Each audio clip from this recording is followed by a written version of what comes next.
et bienvenue dans cette nouvelle capsule sur la conservation de la masse lors des transformations physiques. Lors d'un changement d'état, c'est-à-dire d'un passage ici solide à l'état liquide, le glaçon va fondre pour laisser place à l'eau, mais on observe bien que la balance affichera le même résultat.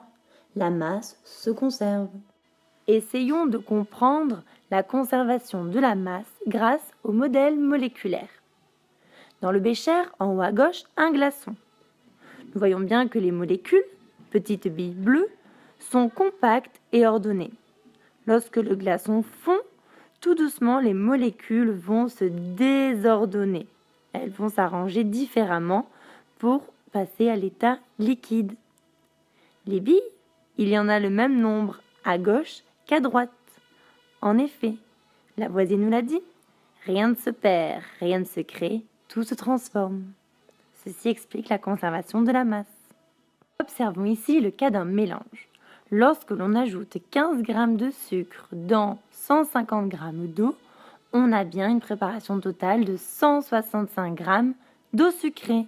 En effet, la masse du sucre plus la masse de l'eau est égale à la masse d'eau sucrée. Tout comme pour un changement d'état, le modèle moléculaire nous permet de comprendre la conservation de la masse.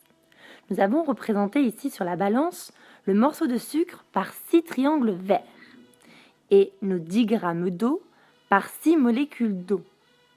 En effet, lorsqu'on ajoute le sucre à l'eau, on obtient bien 15 g d'eau sucrée. Regardez, on retrouve bien nos 6 triangles verts et nos 6 billes bleues. Le même nombre de molécules se retrouve avant et après le mélange. Pour résumer, il y a conservation de la masse lors d'un mélange et lors des changements d'état. Lavoisier nous l'a bien dit, rien ne se perd, rien ne se crée, tout se transforme. Merci pour ton écoute et bonne journée.